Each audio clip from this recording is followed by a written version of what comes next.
Ezrat Hashem, Parachat Shofetim. There's an interesting subject. Parashat Shofetim, in the middle of the parasha, speaks about the king of Israel. There is a mitzvah for Am Israel to have a king, right? The only fault they did, the only mistake they did, they said to Hashem, we want a king like all the goyim, like all the nations of the world. No, you want a king because it's a mitzvah. It's a mitzvah min haTorah lemanot melech. It's a mitzvah to appoint a king, right? Because if there's no king, there's chaos. People can steal, people can kill. When there's a king, there's mishtar, there's like rules, people respect, they're scared. So this is the reason we have a king. Now we all know the biggest king that we ever had in the history is Shlomo HaMelech. Chacham mikol adam, the wisest man on earth. Shalom bekol ha'olam, peace in the whole world. The Gemara says, Zahav kechol asher sfat hayam. The gold by his time was like grain of sand. No one was interested in gold. Everything was gold. Everything was covered with gold. So many goyim, so many kings came to see him and talk to him. They brought so much gold that he just gave it out. There was nothing. People were not interested in the gold. But we also know that Shlomo HaMelech made a mistake, right? What's the mistake? The Torah says, even if he's a king, there is laws that he has to respect. People are supposed to fear him and respect the Torah. But he's supposed to fear God and respect the rules that God gave him. So he got 3 rules. לא ירבה לו נשים, ולא ירבה לו סוסים, וכסף וזהב לא ירבה לו מאוד. He cannot have too many women. The maximum he can have is 18. Shlomo HaMelech had 1,000. There is a reason. Right? Yeah, for sure there's a reason. But we're going to try and explain. He cannot have too many horses. It says he sent his servants to bring horses from Egypt, which are the best horses, the Arab horses, right? They're very good horses. He cannot have too much money. He had a lot of money, right? Basically, he went over all the 3 mitzvot. How is it possible? How is it possible? He was so chacham, so wise. Why should he go over the mitzvot, right? And we're going to see tonight also, there's things we don't understand because we're learning only pshat. Pshat means we learn the simple way of the things. But always behind the curtains, there's secrets hiding. In the Torah, we have pshat and we have also sod. Sod, 500 years ago, there was a big Kabbalist called Arizal, Rabbi Yitzhak Loria. He revealed secrets like the time of Rabbi Shimon Bar Yochai. He revealed big secrets of the Torah. And he sheds light, he puts like a little bit of light into the Torah, and then we say, wow, okay, the story looks different. It's not the same story they understood. A lot of people understand stories the way they understand. So the first thing, before you understand something, read Rashi. And even if you read Rashi, this is Pshat, which is also so a little bit, but you don't understand, there is the Kabbalah, there is the Arizal. Tonight, we're going to show one dimension that is not so known, but it's very important to know. And that sheds light on the story of Shlomo HaMelech. That we don't think, what, he loved women, he loved money, he loved horses. It's not a question of love. It's much deeper than that. So, this is called the Sod. This is called the secret of the Torah, right? As you know, without the secret of the Torah, it's very hard to understand things. I'll give you an example. A lady carries a baby. Unfortunately, at the end, at the 9th month, she doesn't feel any movement. She goes to the hospital. We're sorry, the baby, Chas v'Shalom, is dead. But she has to give birth now. She has to give birth. So she gives it. In Israel, they call it Leda Shketa. A silent birth, right? But imagine a lady carrying the baby for 9 months, and she's so happy, she's about that. And then she's starting to ask questions. Why God? Why you did it to me? Why? Okay? Let me tell you.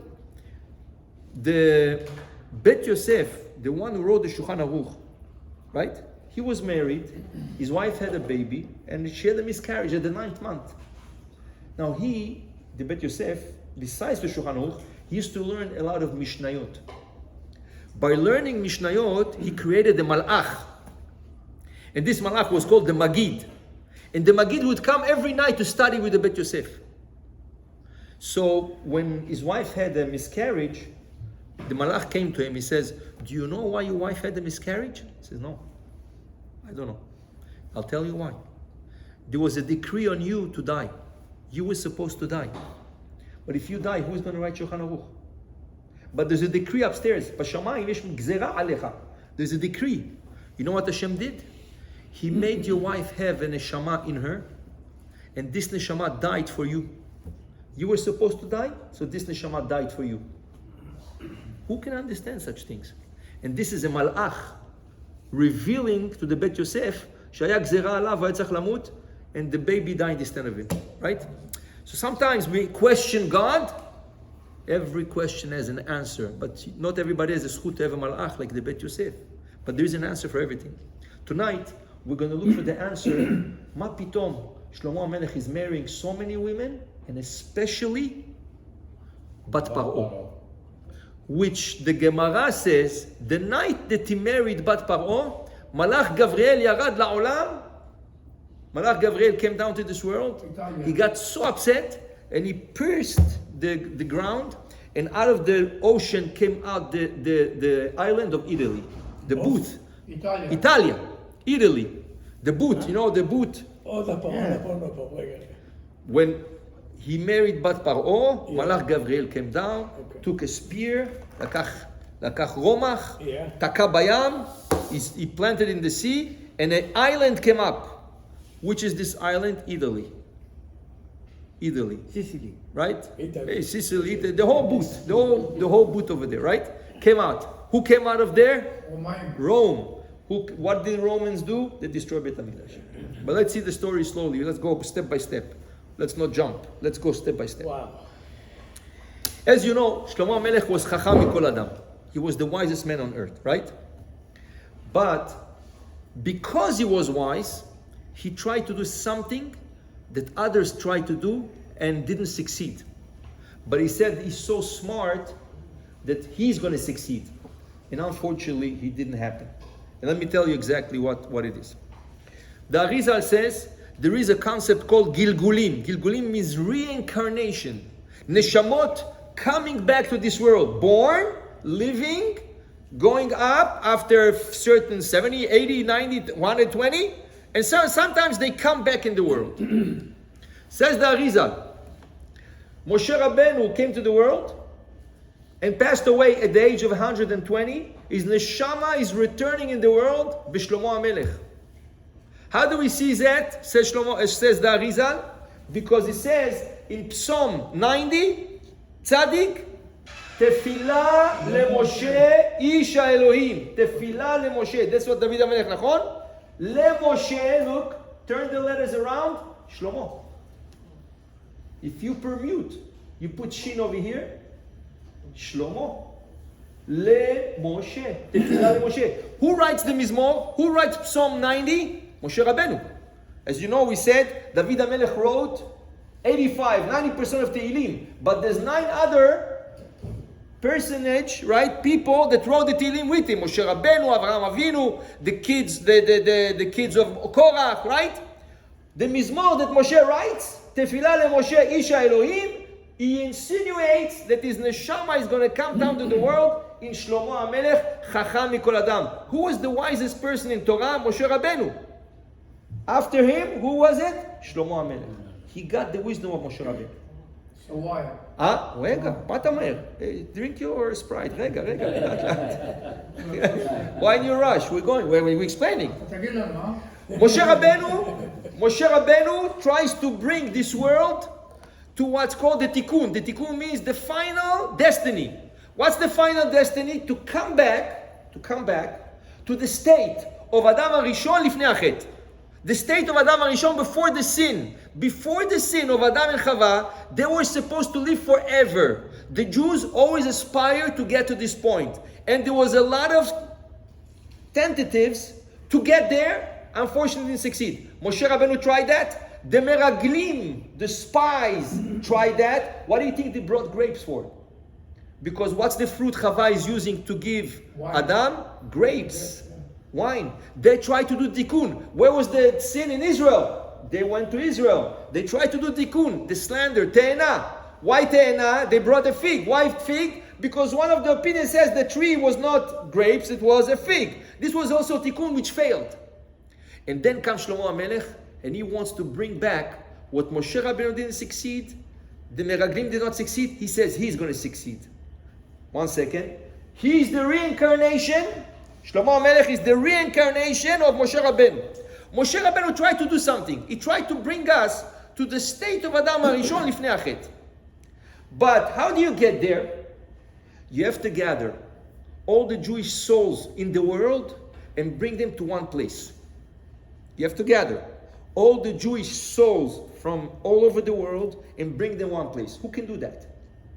Very few people in the world and very few people in the history of Jews. Moshe Rabbeinu was capable. You know what he does?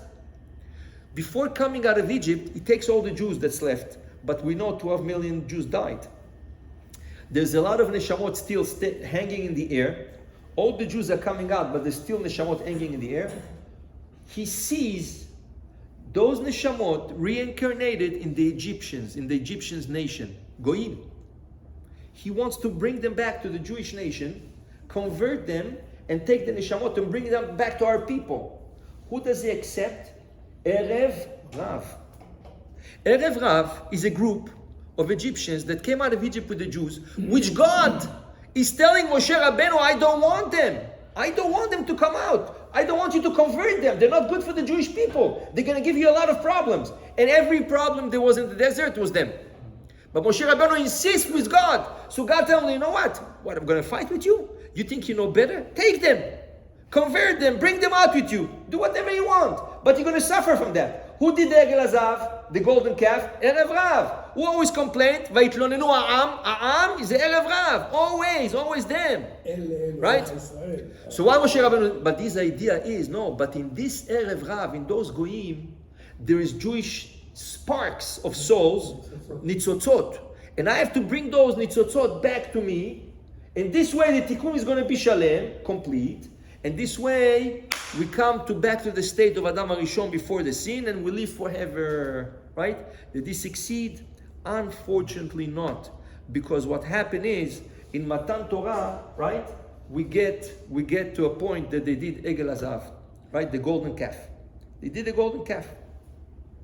Shlomo HaMelech is going to try to do the same thing.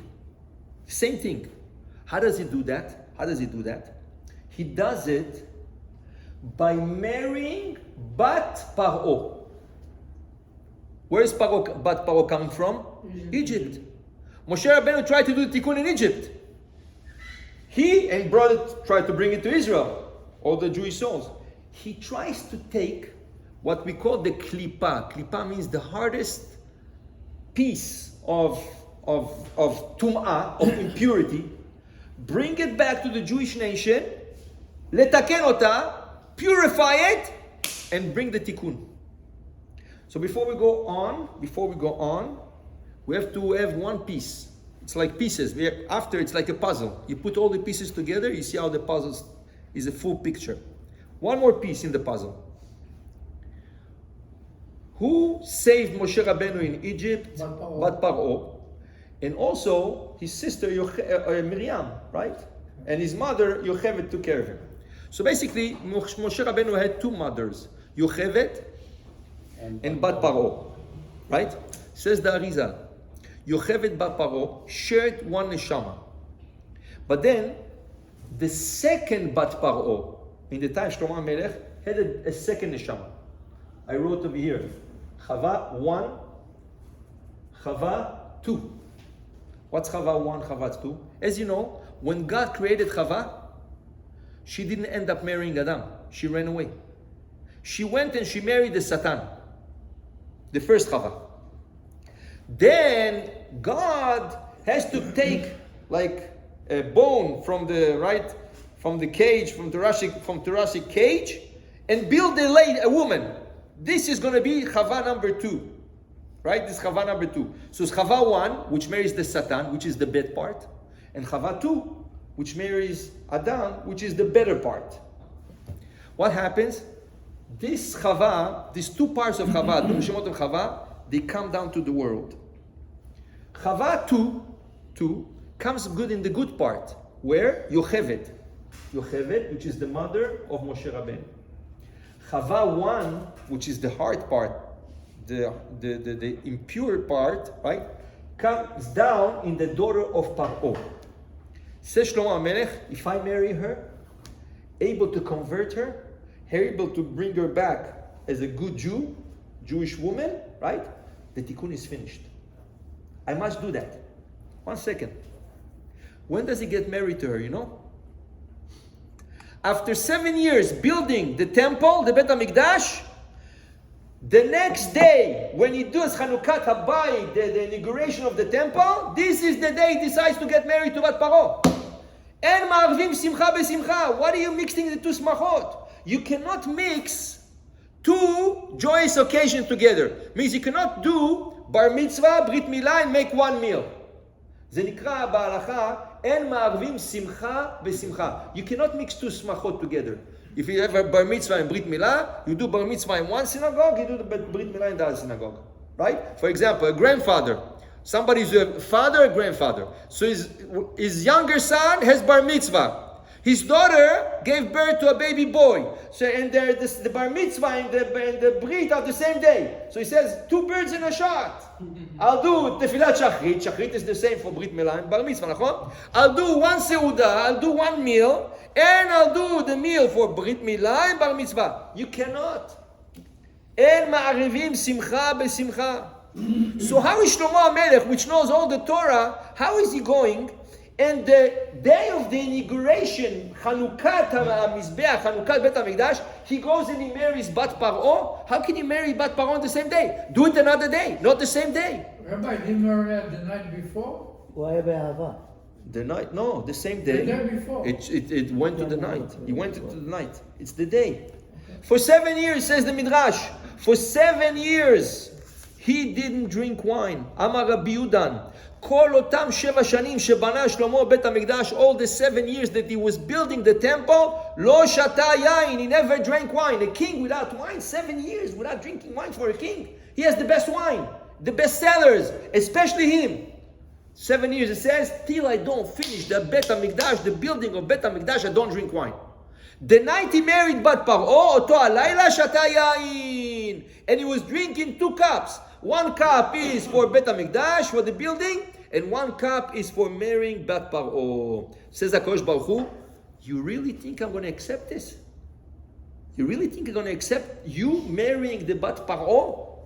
And you making a simcha the night of the inauguration of Bet HaMikdash? What are you mixing the two smachot together? There's nothing what to mix.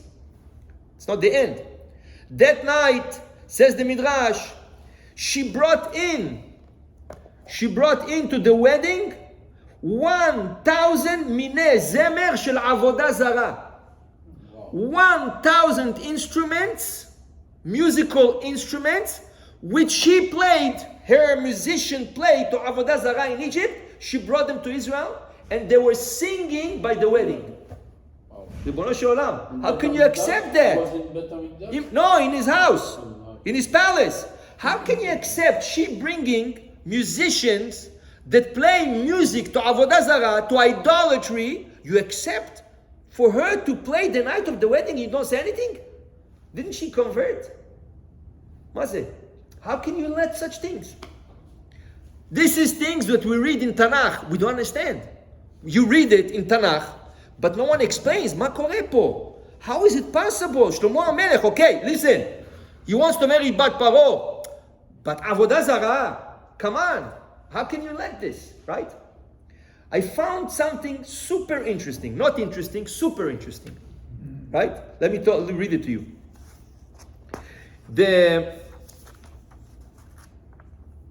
It says in, where is it? It says, well, where did the page turn? It says that the way, right?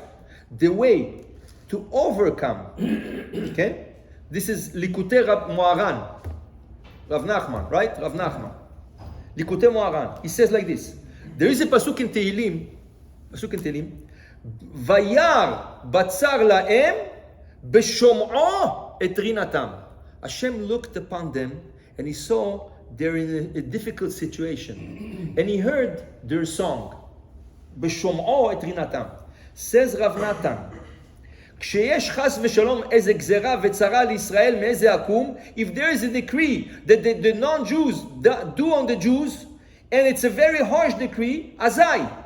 Tov, listen to this.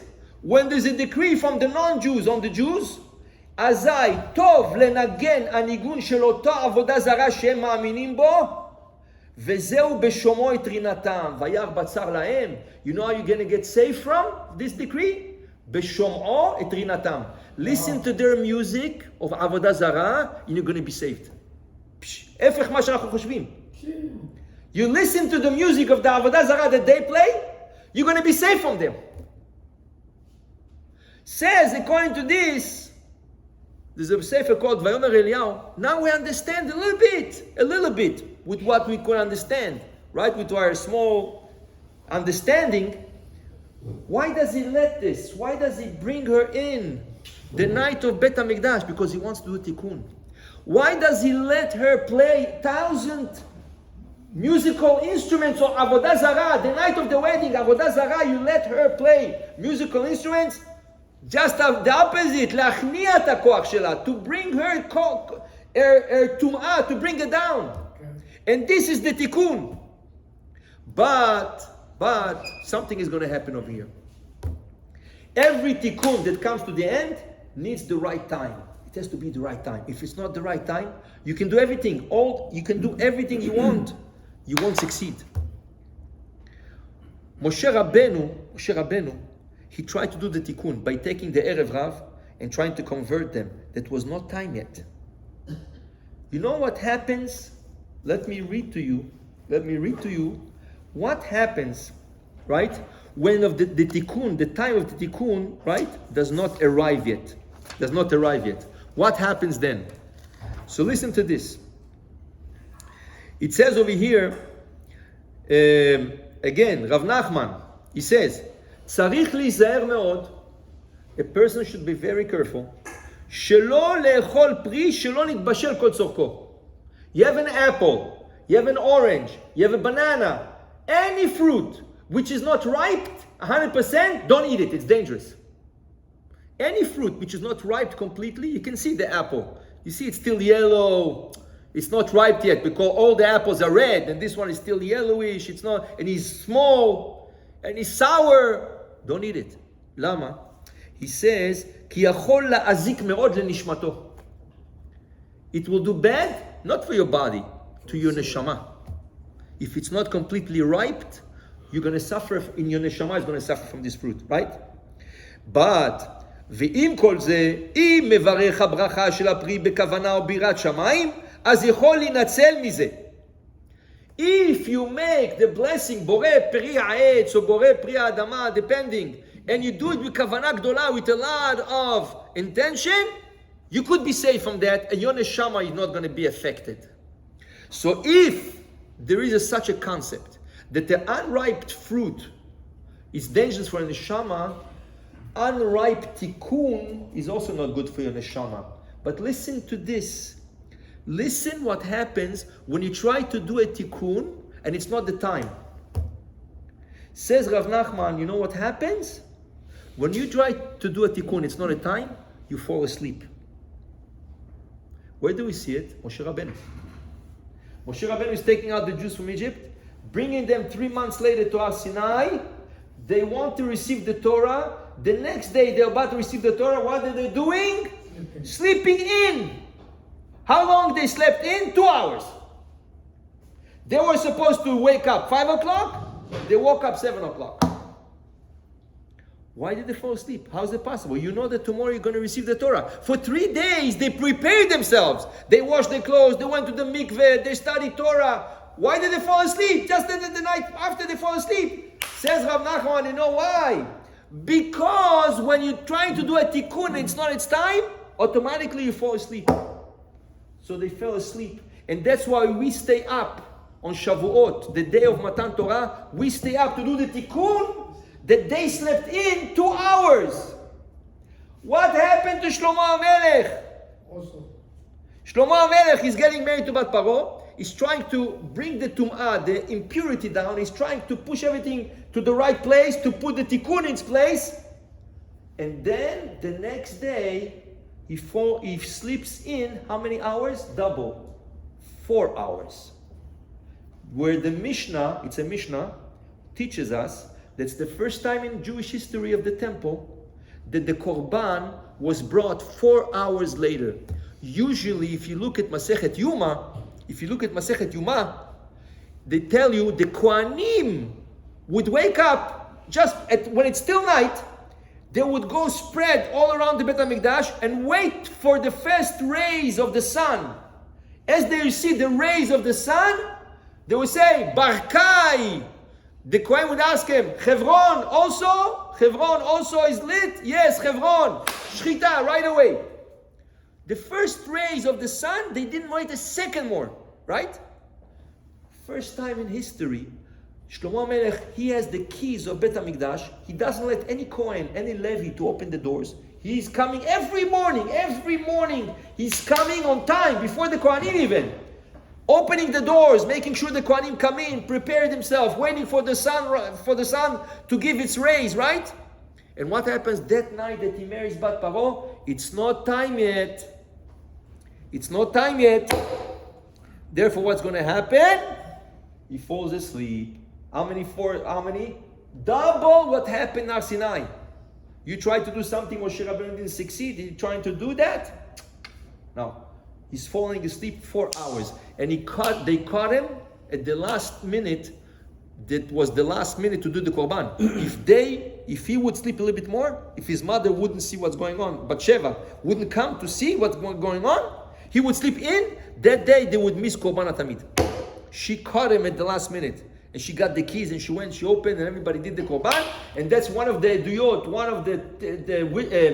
of the testaments that we have, that the Korban HaTamid could be brought up to the 4th hour, which translates in Halacha, we can do Shachrit up to the 4th hour. If you look in any calendar, it tells you Shema till the 3rd hour, Shachrit, Amidah till the 4th hour. Where does it come? It comes from here. Korban HaTamid. Right? So you see now, Shlomo HaMelech is not stop playing around. He wants to get married to Bat Paro.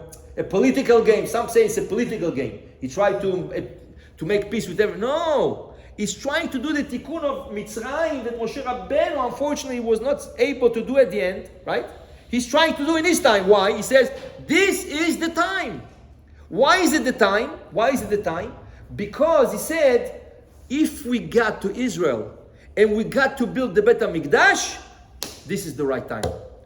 Everything is ready. So he comes, and he started to do the tikkun, and he says, how do I finish the tikkun? Marrying Bat Paro, which is the klipa, which is the hardest core of the impurity. If I succeed to convert her and bring her into the Jewish right nation, the tikkun is finished, right? She brings 1,000 klei zemer, 1,000 instruments of avodah zarah. She brings that night. Good. That's afuch. That's the tikkun. Because you have to listen to this music, says Rav Nachman, and you overcome the klipa, right? Everything is tikkun. But since it's not time, he falls asleep. 4 hours into the day. By Moshe Rabbeinu, it was 2 hours into the day. By them, it was 4 hours into the day. By Shlomo, it's 4 hours a day. So unfortunately, the tikkun was not done. Tikkun is not done, right? And now, they came to Israel, right? Bet HaMikdash HaRishon nechrav, destroyed. Bet HaMikdash Sheni nechrav, and we're still in the tikkun. Where are we holding the tikkun? According to our sages, we almost finished. We are holding here. Akev. We are holding by the Akev. The whole body of Adam HaRishon, basically what's happening, according to the Arizal, basically all the Jewish souls, they form the body of Adam HaRishon. So you have to go back all the way to Egypt, 3,500 years ago. They built. Egel HaZahav, everything got, it's like Lavdi Lego. You know, you build something, a big tower, a little kid comes, boom, knocks it down. But you still have the base, and you're trying to rebuild, right? That's what happened during all the generations. Now, Baruch Hashem, the whole body of Adam HaRishon is built. What's left? Akev. That's what's called Ikavta de Meshicha. Akev Shel HaMashiach. If we finish the tikkun of the Akev, if we finish this tikkun, to bring back all the souls to the heel of Adam HaRishon, the tikkun is finished, Mashiach is coming. But this is the avodah, right? I want to share with you something interesting about Shlomo HaMelech's chair, right? He was, with his tikkun also, right? He did a lot of things around him to help him do this tikkunim. One of the most fascinating things is the chair, the throne. It's not a chair, it's a throne. The throne of Shlomo HaMelech. The throne of Shlomo HaMelech took a few years to build, right? The architect was called Hiram. The architect was called Hiram. Okay? לא, היה שתי חירם. Hiram was בשם נפתלי. There was Hiram, Melech Lebanon, right? From Lebanon, who sent them the Arazim, he sent the cedars, right? But there was a Hiram in the Jewish people. He was from Shevet Naphtali. He built the chair of Shlomo HaMelech. And he sculpted שתי עמודים, 2 pillars, אחד קראו לו יכין, ואחד קראו לו בועז. Okay? So he is a sculptor, he was a very big artist. Shlomo HaMelech asked him to build the chair according to the plan that he gives him, but he knew exactly how to do it. And then you have the throne, but before the throne, shisha madregot, 6 steps to go on the throne.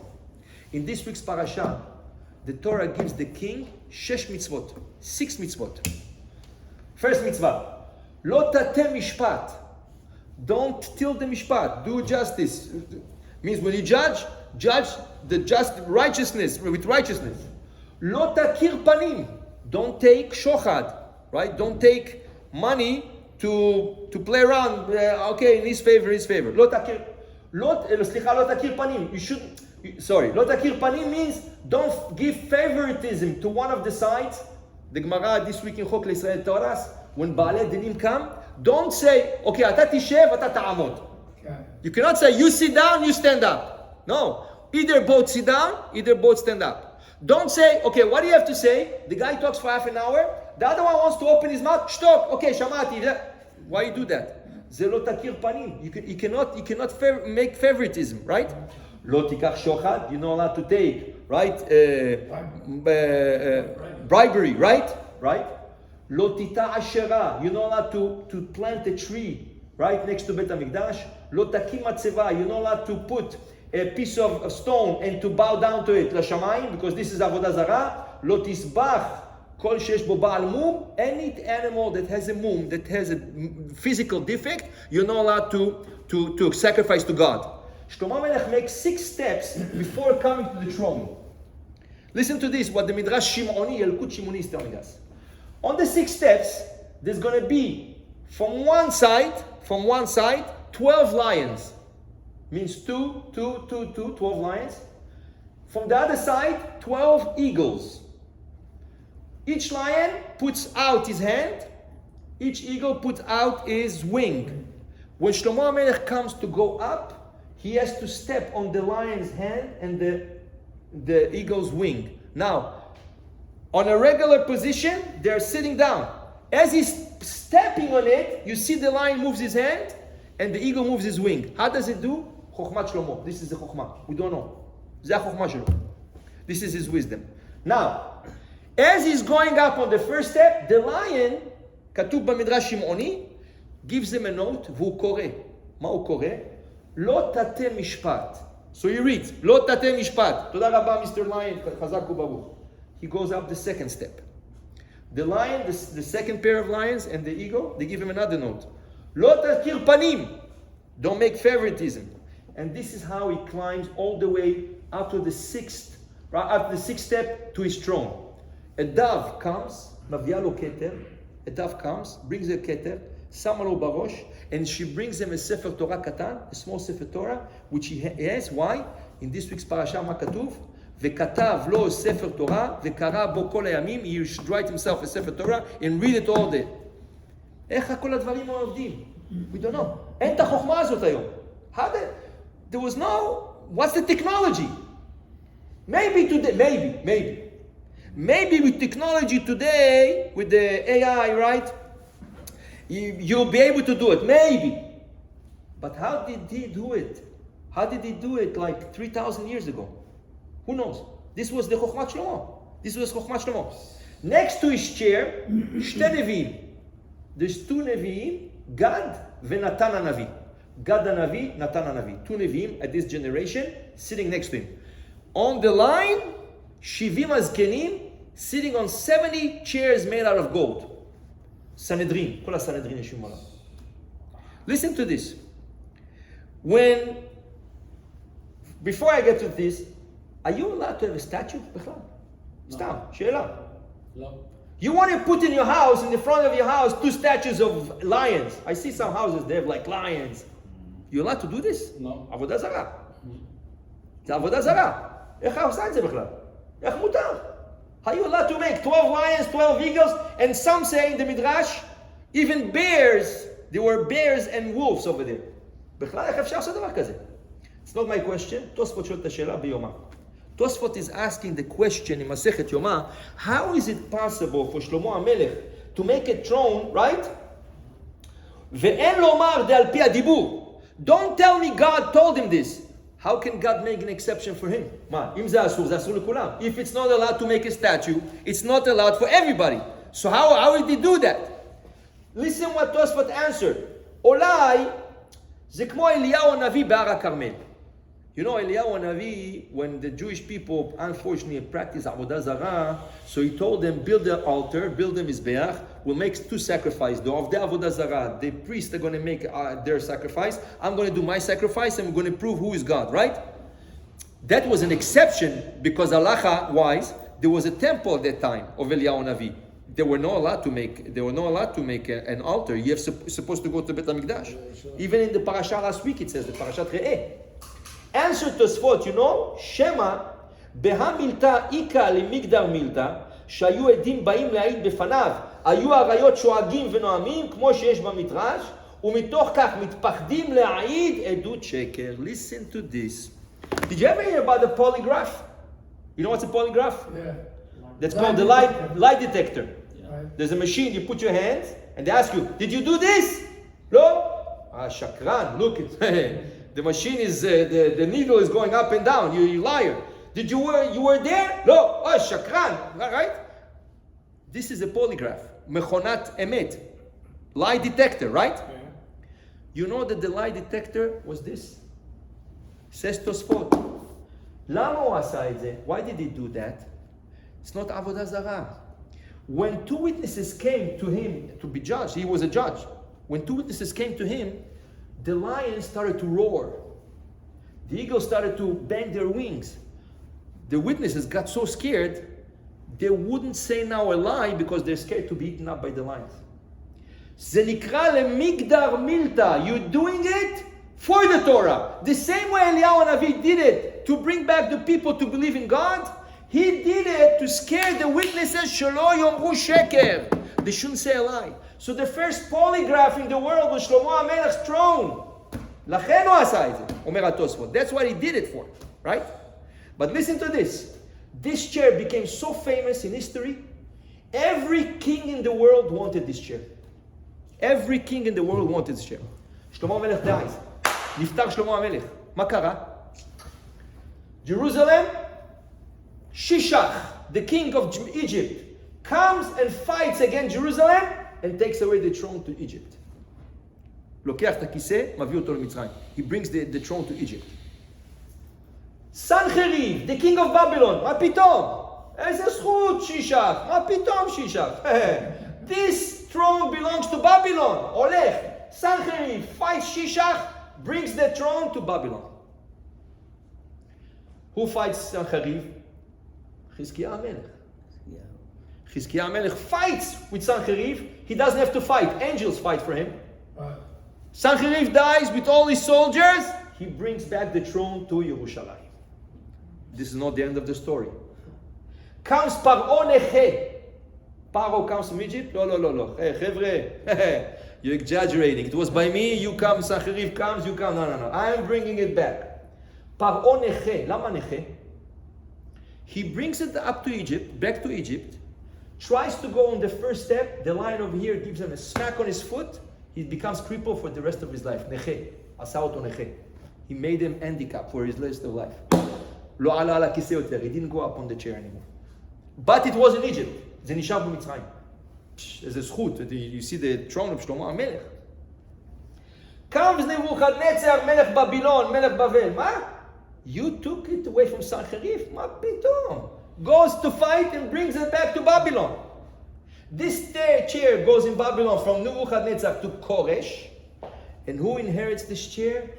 ויהי בימי אחשוורוש, המולך, מאוד הכוש, מה כתוב? ויהי כשבתו על כיסא מלכותו. כיסא מלכותו? But one second. The Midrash tells us. Achashverosh was scared. He saw what happened to Paro neche. Nebuchadnezzar did not sit on the chair. Koresh did not sit on the chair. And Achashverosh was scared to read. מה הוא עושה? He builds a replica of the chair. Where does he build it? He built it in Shushan, a side city in Babylon, like a small city in Babylon. Why? Because the best artisans are the Jews. You're the Jews. You were in Yerushalayim, right? You built me a replica. I cannot sit on this chair. On the original, no one can sit. I'm going to have it, but you build me a replica so I can sit on it. They built it for 7 years. For 7 years, they built it. And what happens? It was so big and heavy, they couldn't transfer it to a bira. They couldn't transfer it to him. Ma'asa, he transferred the Ira Bira, he transfers the capital to Shushan. עכשיו שושן הייתה הבירה. מה פתאום שושן? It's a small city. אשר יושב כיסא מלכותו, אשר בשושן הבירה. The Megillah is teaching you that Shushan was not the bira, it became because of the throne. Right? Where is this chair today? אף אחד לא יודע. No one knows. This is the chair of Shlomo HaMelech. Look how many, you know how much chokhmah that the lion should move, the eagle should move, every step he should put it, you know? And what happens, why no one can sit in it? Why people, the lion would smack somebody who's trying to sit in it? This is chokhmah, this is a chair full of kedusha. So to tell you, tonight's class is to teach you, all this is to teach you one thing. Don't read the story and say, Shlomo HaMelech, he loved women, he loved wine, he loved music. Chas v'shalom. שלמה המלך זה הגלגול של משה רבנו, תפילה למשה אותיות שלמה. His neshama came, משה רבנו tried to do תיקון with ערב רב, לא הצליח. שלמה tried to do תיקון with בת פרו, לא הצליח. But everything is tikkun, and unfortunately we're still waiting for this tikkun to happen, and that's going to happen only at its time, בזמן שלו, על ידי מלך המשיח, when Mashiach comes. So let's hope and let's pray. שיהיה במהרה בימינו, אמן ואמן, בעזרת השם.